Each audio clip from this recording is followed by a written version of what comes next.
someone who is truly passionate about preserving the Constitution, defending liberty, and my very good friend, CAP President Caleb Ness.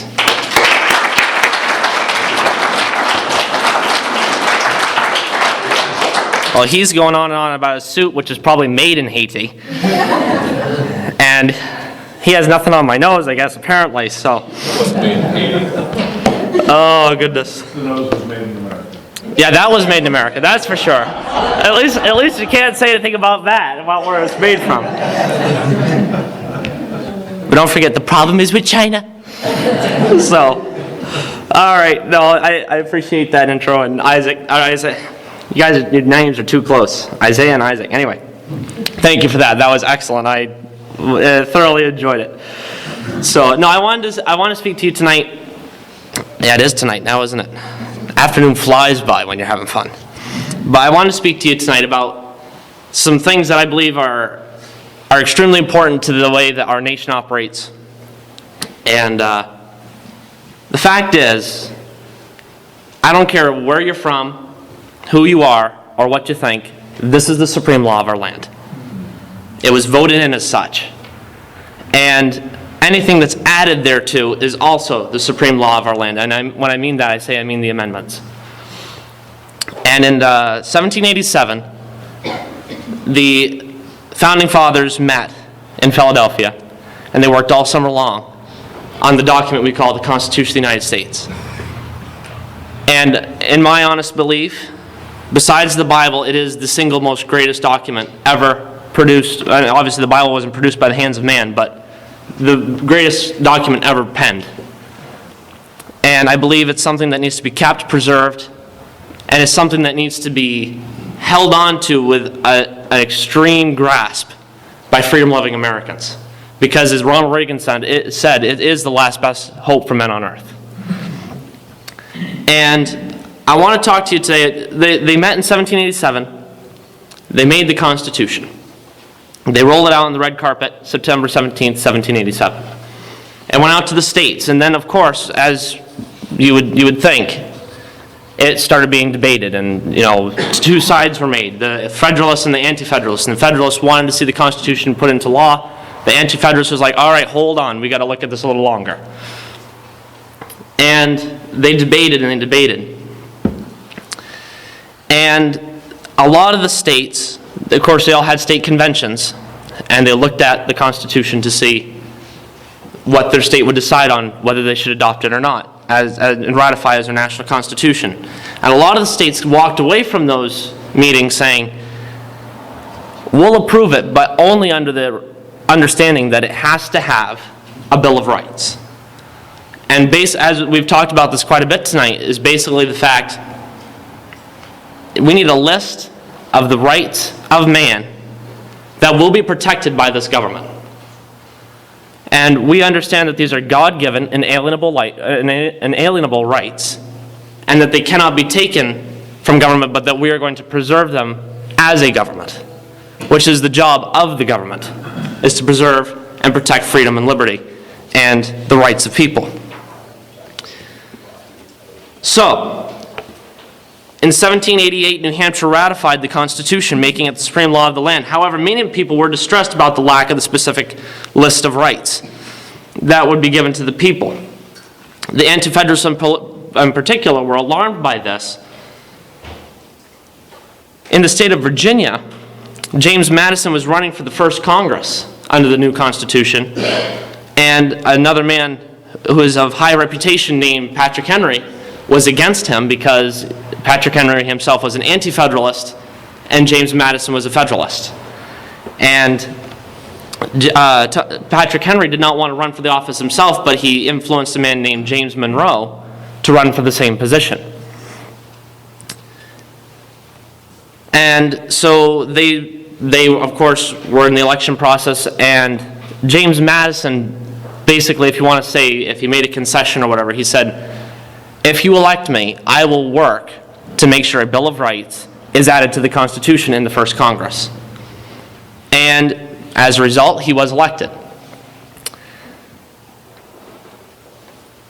James Madison said during that time, he admitted this to Thomas Jefferson in a letter, he said, "I have always been in favor of a Bill of Rights. At the same time, I have never thought the omission a material defect, nor been anxious to supply it with even by subsequent amendments." He won the seat, and finally on June 8th, 1789, he proposed the idea of adding amendments to the Constitution. Interesting, I was doing a little research into it before my speech here, and the way he wanted it is actually in a way that the state constitutions operate, in that they actually go into the document itself and change the wording. It wasn't originally as we have it now, where it's a list afterwards. It's attached. It's almost like the Appendix A of the Constitution. They wanted to actually go in and, all right, in Article 1, Section 3, Paragraph 4, we want to put this. And that's the way they really originally wanted to do it, but then they changed it into what we know as the Bill of Rights. So they had the original bills that were coming out, I believe, were 20 amendments. That's what they wanted to see. They wanted 20 changes to the Constitution. The House went through them and passed 17. And the 17 was then sent to the Senate, and the Senate approved 12. And that was approved on September 9th, 1789. The Congress as a whole, which after the Senate approved it, that goes back to the House for concurrence, and they were approved on September 25th, 1789. They were then sent to the states on September 28th, and on December 15th, 1789, the 10 amendments we know, 2 amendments were not ratified, the 10 that we know were ratified, and they became part of the Constitution of the United States, and the part we know as the Bill of Rights. Since that time, we have added 17 more amendments to the Constitution. And the amendment process in our country is the way that our Constitution can live and breathe and change and adapt with time. And I want to make that clear because this is a strong stance of the Constitutional Awareness Pact that we are not a living interpretation group. We do not believe that the Constitution is a living, breathing document that changes with whatever I think it means today. We believe that the Founding Fathers said what they mean, and they mean what they say. And what they wrote is what we need to follow.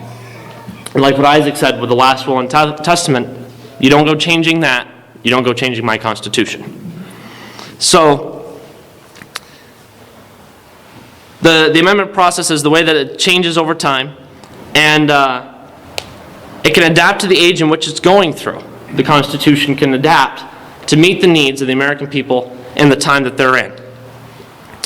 And a perfect case in point of this is the 13th, 14th, and 15th Amendments, which, as you probably well know, deal with the issues of slavery.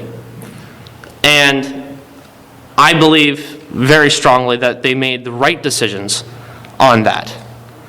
And what it was is our country came to a point when we could not function anymore without addressing this issue. It was literally, and it did, tear our country apart.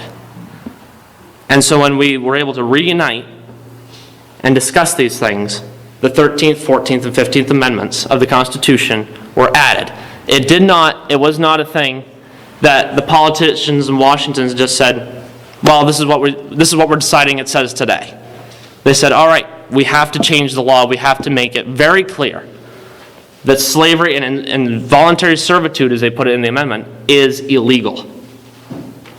So that's an example of how the Constitution can change with time. Obviously, those amendments didn't finish the job that they were meant to do. It's still an ongoing process, but they were the first major step into getting the civil rights of all races of people protected under our Constitution. And so today I want to discuss an amendment, and a lot of you I'm sure know it, but it's one that I think, especially in today's culture, needs to be talked about a lot more. And it's very simple. It's the first one, the very first one. And the First Amendment to the Constitution is, I believe, one of the most sacred amendments to our Constitution. It's one of the ones under the most attack today. And I just want to read it for you. It says, "Congress shall make no law respecting an establishment of religion or prohibiting the free exercise thereof, or abridging the freedom of speech or of the press, or the right of the people peaceably to assemble and to petition the government for a redress of grievances. This is probably the most used and most abused amendment in the Constitution. The amendment guarantees several rights. First and foremost, it guarantees the right to freedom of religion. The right for you to be able to worship God according to the dictates of your conscience. It also implies, obviously, that you have the right not to worship God, which I do not suggest. I believe the Founding Fathers, as John Adams said, they expected people to believe in God because he was the God in the Bible, and the Christian faith is the highest morals one can find. So they wanted to protect the freedom of religion because that's one of the reasons that America was founded in the first place. The Pilgrims left England to come here because of religious persecution in their own land. So why else would they form another nation here with the same, without the protection against what they came to running from there, if that makes sense? So it guarantees the freedom of religion. It guarantees freedom of religion from a state or a sanctioned church, and the freedom to freely exercise religion to the extent that your rights don't encroach on other people's rights. And I say that because, and I'm going to get maybe slightly confrontational here, I do not believe just because religion says that you should kill every infidel on the face of the earth gives you the right to come in and shoot me because I am, quote unquote, an infidel. That, yes, you may say, and you can make a very terrible argument, that that is free exercise. I do not believe that is protected under our Constitution in the least. And so when I say that, my right, my first right, is a right to life. And you can't take that from me because you're exercising your right to religion. Does that make sense? And I'm not trying to make that sound like I'm out to get people's rights, because I'm obviously not. So they want to be able to, you need to be able to exercise your religion to the extent that your rights don't encroach on other people's rights. Because freedom to exercise religion is preserved, the right not to exercise religion is protected. The Founding Fathers believed the freedom of religion should be protected. George Washington said, "I have often expressed my sentiments that every man conducting himself as a good citizen ought to be protected and worshiping the deity according to the dictates of his own conscience." James Madison said, "Because finally, the equal right of every citizen to free exercise of his religion according to the dictates of conscience is held by the same tenure with all our other rights. If we recur to its origin, it is equally the gift of nature. If we weigh its importance, it cannot be less dear to us. If we consult the Declaration of Rights, which pertain to the good people of Virginia, as the basic and foundation of government, it is enumerated with the equal solemnity, that's an interesting word, or rather studied emphasis." So, Founding Fathers believe that the right to religion is something that needs to be held extremely dear. And I want to talk to you quickly about a case in recent history in which a man's rights to his free exercise of conscience, religion, and his right to opinion were being trampled on. Many of you may have already guessed it. I'm talking about the 2012 Master Pete Cake Shop incident. Case, I should say. A gentleman by the name of Jack Phillips was the owner, is the owner of a cake shop called Master Pete Cake Shop in Colorado. And one day he was conducting business, and a gay couple came into his store and asked him to prepare a cake for their quote-unquote wedding. And he refused to offer to do the service for him on the fact that it violated his deep-set religious beliefs. He then proceeded to tell them, you can buy other of my products that are already prepared and have someone else prepare them for you the way you want. I do not personally feel right about preparing it according to the dictates of my beliefs. The couple filed a complaint with the Colorado Civil Rights Commission based on the Colorado Anti-Discrimination Act. An administrative law judge ruled in favor of the couple. Phillips then turned to the Colorado State Court of Appeals, which also ruled in favor of the gay couple. Phillips then decided that he needed to go to the Supreme Court.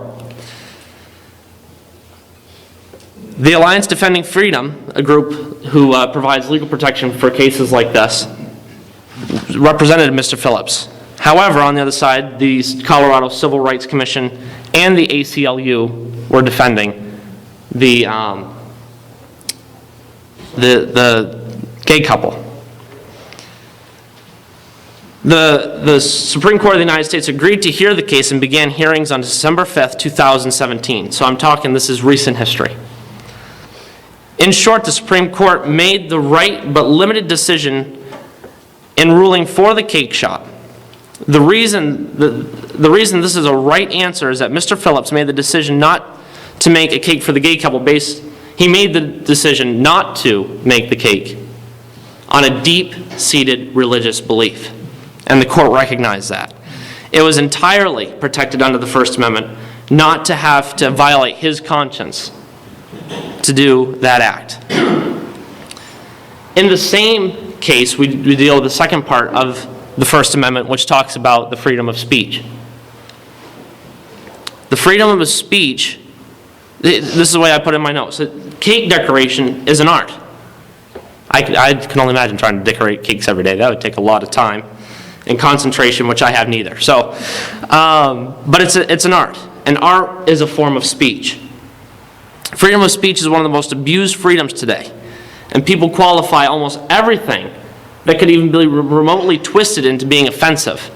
And they call it racist and bigoted and everything else they can find a label for. You are guaranteed, not only by nature, you have the right to free speech, but by our Constitution, you have the freedom to speech. But that does not necessarily mean you have the right to escape the consequences of your speech. With every right, and Isaac says this a lot, with every right comes an equal responsibility. I can carry a gun, but that does not give me the right to go shoot somebody and not have to face the repercussions of that, if that makes sense. Same thing with your speech. You can say anything you want to. But if you go up to a judge in a court and start swearing a blue streak at him, you're going to have to face some repercussions. And that is not because you lost your freedom to speech, you're not allowed to do that in that setting. Does that make sense? There's responsibilities with that right. People can silence offensive speech by boycotting people who use it. And this is one recent thing that you can see with that is the Colin Kaepernick thing that happened with the national anthem.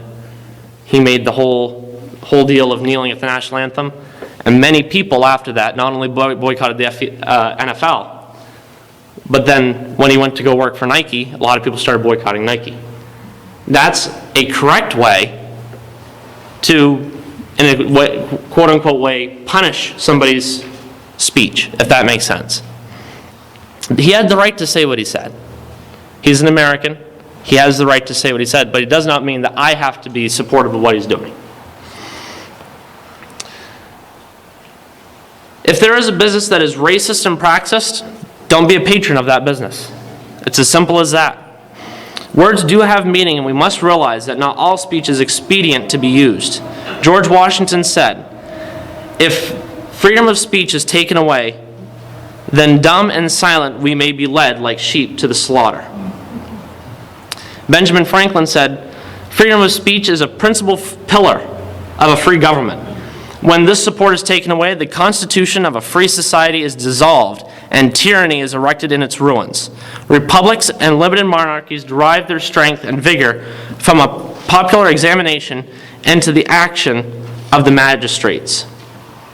Freedom of speech is essential to America remaining free. If one cannot speak their mind, then what freedom do we really have? The next freedom in the First Amendment is the freedom of the press. Now, due to the current administration, this particular freedom has met a lot of, shall we say, attention. We won't get political into that, but anyway, I will say this: the freedom of the press is absolutely an essential part of the American way of life. The press is an institution to bring issues in the news and politics to the people. It is often combined with certain leanings, opinions, or bias. The freedom of the press is there to ensure that no person can be charged. I'm sorry, one second. The freedom of the press is there to ensure that no person can be charged with a crime by reporting news, even with a definite lien. You can't be prosecuted by saying, well, you said this about the government, and we don't like it. That's what the freedom of the press does. Thomas Jefferson said, "Our liberty depends on the freedom of the press, and that cannot be limited without being lost." Senator Christopher Dodd, a Democrat from the state of Connecticut, said, "When the public's right to know is threatened, and when the rights of free speech and free press are at risk, all of the other liberties we hold dear are endangered." The press has, and for the most part, been a force for good. They bring things that we should know about to our attention so we can act accordingly. It keeps our government in a check. I believe that's one of the checks and balances set in the Constitution. The government is, based as much as it can be, an open book before the eyes of the people. Then they're not going to try a lot of risky business, which they do anyway, but I think a lot of that's because the people of the United States have turned a blind eye to politics in general. A politician will be careful about what he says, and I'm sure Nate can attest to this. A politician will be careful about what he says or does if he knows it could be in the headlines the next day. So, the freedom of the press is an extremely, and I know that has met a lot of criticism and attention over the last 3 years in particular, but the freedom of the press is an extremely important right.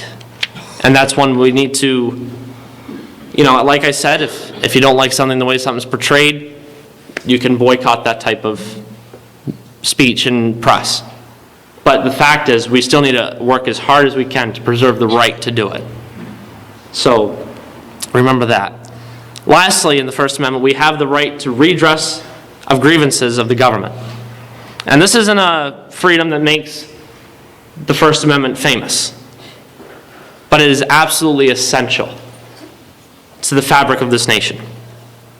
Because in this freedom, the government, in a way, and obviously I understand the government doesn't give you the rights, but it's recognizing the fact that you can criticize us and we can't come after you for it because that's the way it's supposed to be.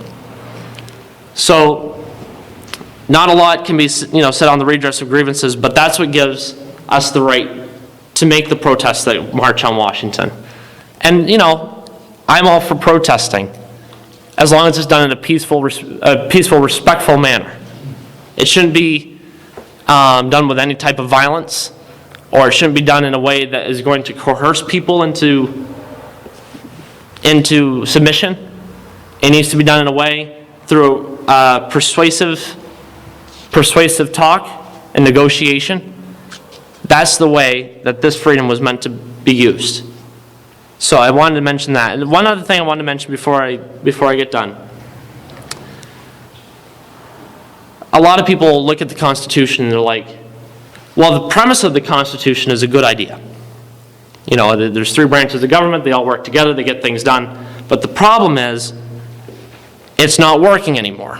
There's nothing getting done in Washington. It's just a bunch of people sitting there getting paid thousands of dollars and they're doing absolutely nothing. The problem is that we as Americans have delegated a lot of our freedom to the government by saying, we don't care what you do, just do this for us. We don't want to have to deal with it. So what does the government do? They're saying, all right, well, we'll do this, but but we're going to have to do this, this, and this, and this, and set up this board that's not going to be elected, and make these regulations that are going to change your life. Are you all right with this? And we say, just fix the problem. And the problem is, too, we have a Congress that, according to the Constitution, is supposed to have all legislative power. And I believe that is the way it's supposed to be. Not the court, not the president, not the bureaucracies in Washington. The Congress of the United States is supposed to have all lawmaking power.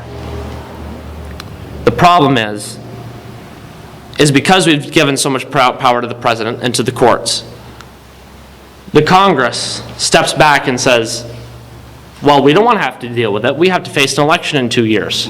Let the president deal with it, because half the country is going to stay with him anyway. And the problem is that they're not willing to do anything anymore because they're worried about elections, they're worried about power, and they're worried about getting a bad name. And, hey, the thing is they have forgotten who they work for. And the point of the matter is, the first 3 words of the Constitution tell them who they work for. We the people of the United States, in order to form a more perfect union, establish justice, ensure domestic tranquility, provide for the common defense, promote the general welfare, and establish the blessings of, no, I forgot one. Provide for the common defense, promote the general welfare, and secure the blessings of liberty to ourselves and our posterity, do ordain and establish this Constitution for the United States of America. They work for us.